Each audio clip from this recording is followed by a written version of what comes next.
This is it, the kickoff of one of the coolest rifle builds I've done in a long time. This is going to be a PRS style rifle build with the WOOX Furiosa Ultra, can't wait to get started with that, and the all new Hammerhead action from Bat Machine. Gavin here from UltimateReloader.com. This is it. This is going to be a 6x47 Lapua build. It's going to feature the WOOX Furiosa Ultra. Let me get this baby out of the box. We'll take a look. Love the mountains.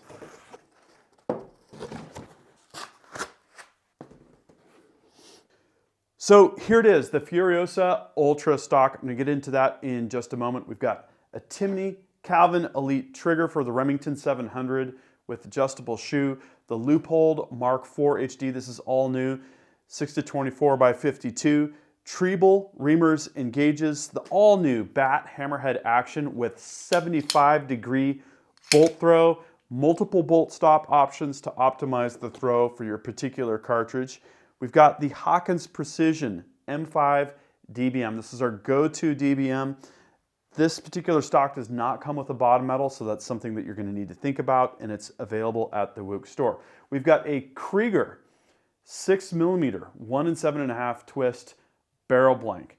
This is something that we're going to cut down to probably 26-inch finished. We're going to thread the muzzle. This is it. This is the components for the build. Next, let's go through the features and specs for the WOOX Furiosa Ultra. If you're interested in barrel blanks, actions, triggers, and more at great prices, go to where I go to, otmtactical.com. The UR5 discount code can save you 5% site-wide. So the Furiosa Ultra builds on the features and functionality from the original Furiosa, which was not directly oriented towards PRS shooters. This particular stock is. We've got a lot of great features and functionality here.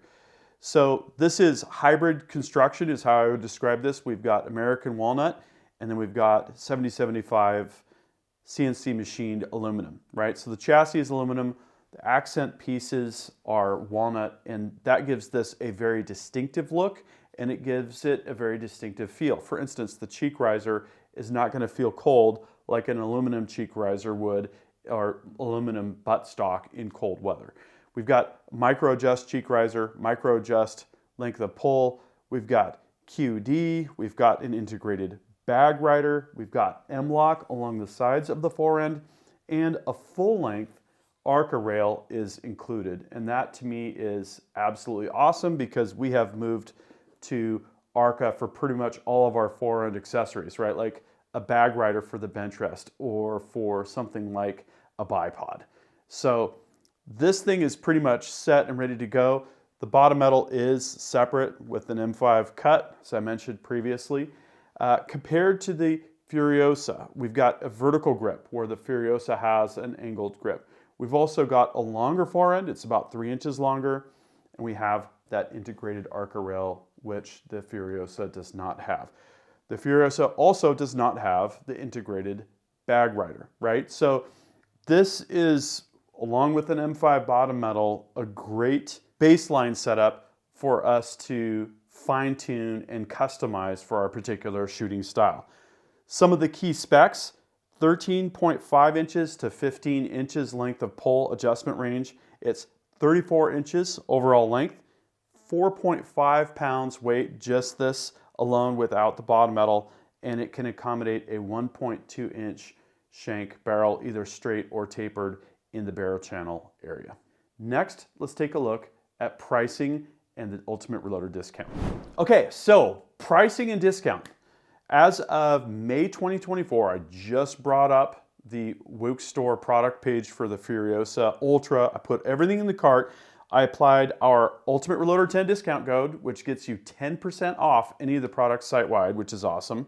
So normally we're at $13.99 for the Furiosa Ultra, $249 for the Hawkins bottom metal, and then with the Ultimate Reloader 10 discount, that gives you $164 off. Came in under $1,500 at $1,483.20. So compared to other competitive setups, this is right in the price range, and I think This stock gives you some unique features and aesthetics that you're just not going to find with other systems. So I am super excited about this build. I'm about to go prepare for the barrel work. This is going to be fun. Okay, so here it is. The rifle is done. It's been put together, and we've even taken it up to the Ultimate Reloader ridgeline and shot out to 1,390 yards. Impact. Boom, this thing is a tack driver. I'll get into that more in just a little bit. But what I wanted to do is give you kind of a quick montage of footage to guide you through the process of the barrel work from start to finish, and then I'll break down a couple specific things I did differently this time.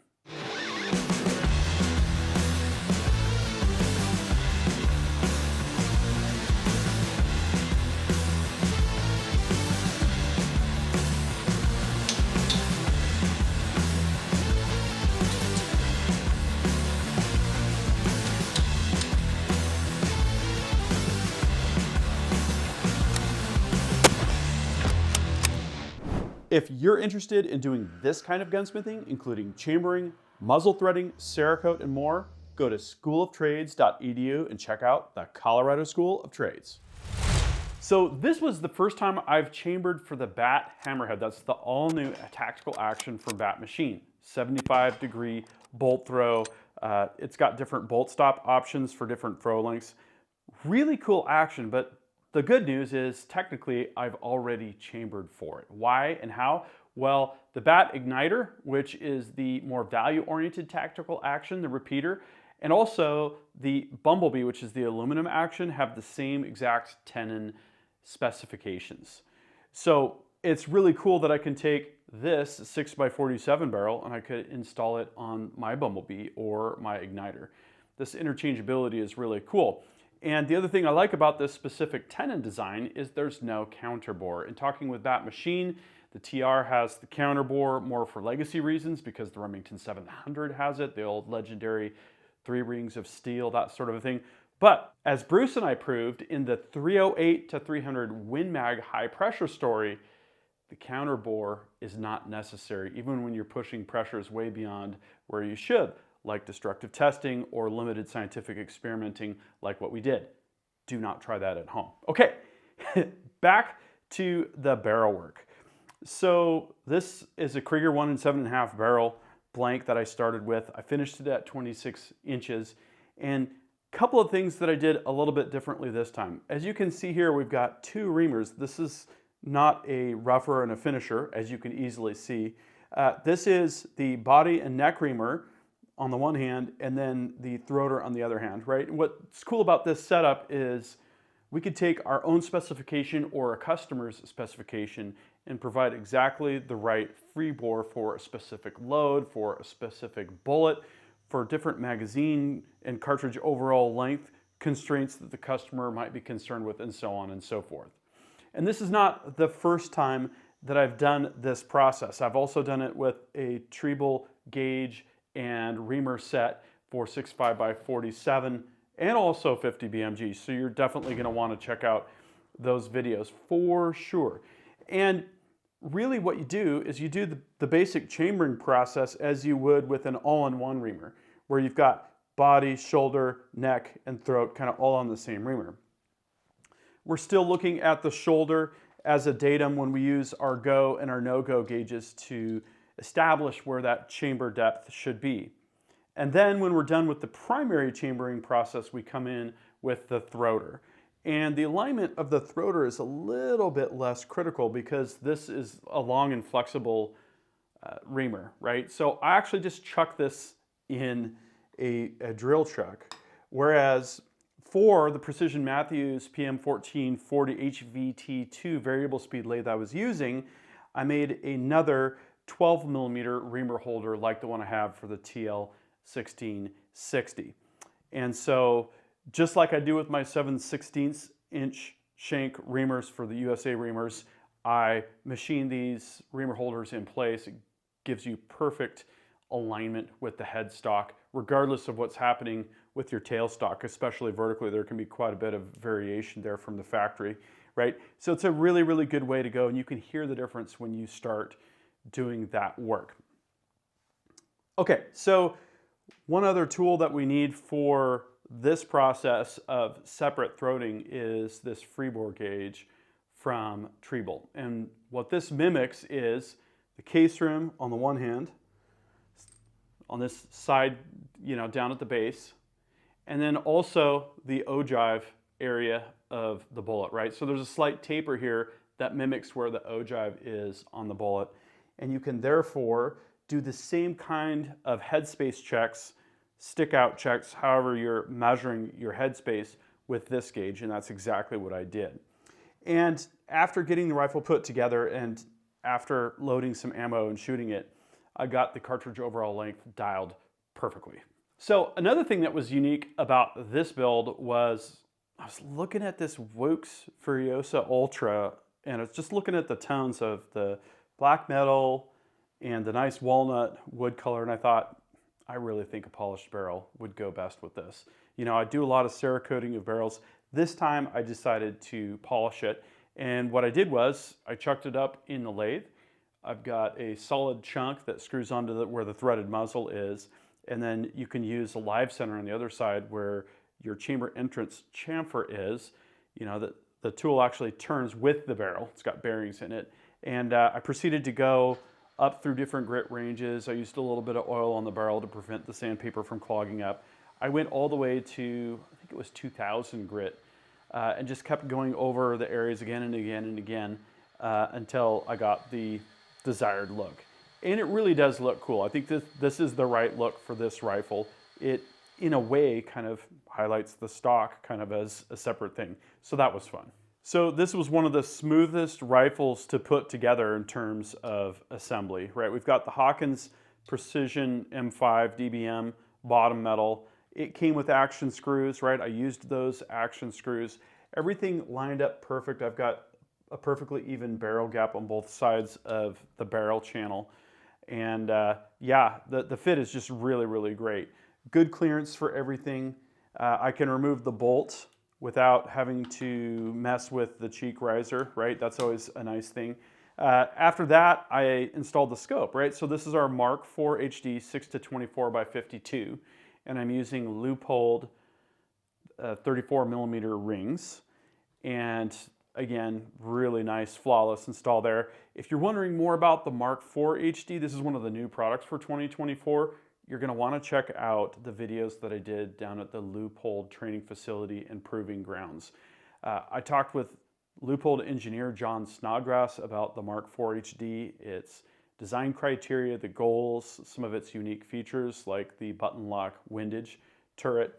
I really, really like this scope a lot, and in this story it performed like our other Mark V HDs that we've shown previously on the channel. Really, really awesome stuff. So at this point, it was time to get the rifle sighted in at 100 yards, and that means I needed to load some ammo. So the loading for this was a little bit different. The story is, I had Treble make me some 6x47 dies, right? And they had to do a little bit of tooling, changes or whatever, and they're working on it actually right now. And so I've got a little bit of time to wait for those dies, and we'll have a full 6x47 loading story for you. But in the meantime, I was getting creative around what could I use that I have around the reloading shop. Don't do this. I'm not saying that you should do this, but what I had was 6.5x47 brass from Lapua, right? That was from the Eddie Van Halen rifle build, and I had 6 dasher dies. And I got to be thinking, the dasher die has a shorter chamber, so I can basically just screw it up a little bit and use it to neck down the 6.5x47 brass, right? What could go wrong? So I took a Sharpie, I Sharpied the neck of a piece of brass, and I proceeded to lower the die until it appeared like it was just at that neck to shoulder junction, right? Same shoulder angle, should all be good. And it seemed like it was, right? Until I shot the first group. And this is the first 5 shots to come out of the rifle, right? Not proud of that. Not proud of that at all. Let's see what this measures. Okay, so we've got about, we don't even have to get precise here, 1.138. thinking to myself, what is going on? Krieger barrel bat action. So I took the brass back down to the shop, right? And I was trying to figure out what was going on there. Took a headspace measurement, seemed like it was where it needed to be. But then I did another, necking down of some brass and took another measurement with my short action customs headspace comparator. And I discovered that I was knocking back the shoulder over 11 thousandths of an inch. Like, this is barely even safe, And I threw those pieces of brass out, those first 5. So I backed the die even further up until I could chamber the brass freely in the rifle, but without bumping the shoulder, right? And then the next 5 shots went into just about one hole there, right? I'm going to take a measurement here. It looks like it is about 0.394. And so that is more like it. That's a totally acceptable result, final result, right? But keep in mind here, we're just fire forming brass right now. So I'm expecting that when we get either virgin 6x47 brass or the proper dies from Treble and are able to reload this brass after it's been fire formed, things are only going to get better from there. So this load was H4350, 36 grains, and the Berger 105 hybrid. With 6mm, it's a great place to start because it's such a good shooting bullet. Now, don't take that load data and run with it. You're going to want to check multiple OEMs, load data specifications, and work up, down from max and all that. And that's what this was. It was a below max load. So at this point, I was really happy. So having solved my loading conundrum, I loaded up 30 rounds of the next down brass with the Berger 105s, and we headed up to the ridgeline. We started at the tank trap because I wanted to get a quick impression of how the rifle balanced and how it felt shooting off of a barricade of some sort, right? And the tank trap was a good test of that. The rifle balanced really well. In fact, we took some photos with the rifle balanced on a shooting bag on the tip of one of the wooden 4x4 posts. It was that well balanced. It just sat there like it wanted to aim and hit some targets, right? So then we went up to our prone shooting area, and I shot the Rock Chuck Steel from the Rock Chuck Olympics at 336. And this was just kind of to get warmed up. Quite windy on the ridge line at this point, so I had to do a little bit of a hold for wind. Boy, I tell you, you get down here and the wind really changes, actually. Up 1.6.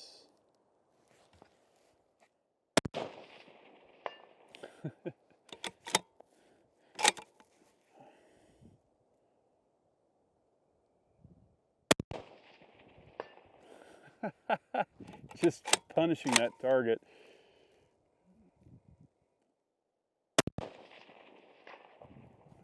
Yeah. Then moved over to 660 where we have an IPSC target about that big. And this was my chance to see how good the dope was going to be, right? And I didn't do a full calc on this one because of time up there on the ridgeline. So what I did was I took my 6-dasher, adjusted the velocity. It was a Berger 105 load, right? And that got us kind of right where we needed to be. Yeah, so we're at 660 and I'm up 4.2.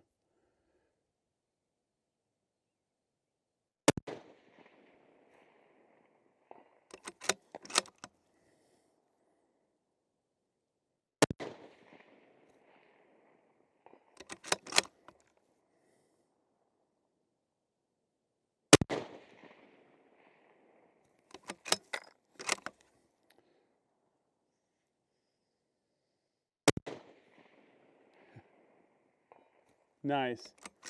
Okay, go out to 706 then. The dope was actually a little bit high, right? So I'm curious to go back with like Hornady's Ford Off app and do a from scratch dope calculation with that. But yeah, multiple successive 660 yard hits, no problem at all. So then we moved over to the 706 target. And again, by this time, the wind had died down between us and that 706 target. So I was able to just hold dead center and had multiple successive hits, really nice center hits at 706 as well.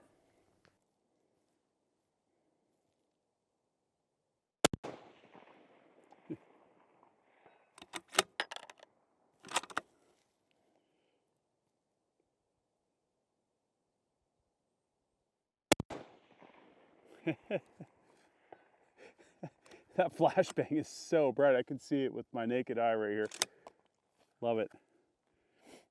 At this point, I'm thinking, well, why not? Let's just keep going over to the left to the next target, which is Harold the Rock Chuck, the ELR target from the Rock Chuck Olympics, right? And the competitors there were shooting 6 ARC from another rifle that I built that was on a BAT TR action. And so here we've got the BAT Hammerhead and 6x47, but we're a little over 100 yards behind the distance that the competitors at the Rock Chuck Olympics were shooting at, right? So we're at 1,390 yards, and through the scope, I can see the flashbangs are actually going off before we shot because the wind was so crazy there. The grass all around Harold the Rock Chuck was kind of going, it was really switchy going back and forth. Tricky stuff. Let me show you how that unfolded. Okay, here we go.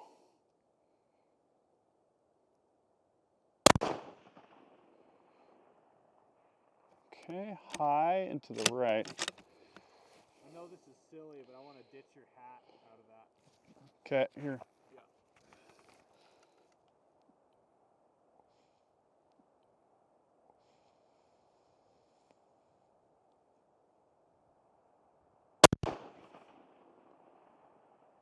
Impact.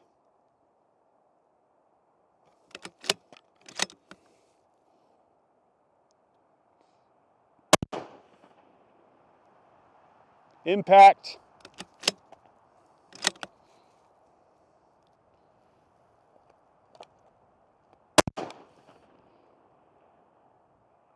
Oh, it's high. And I need more left. We'll try one more here.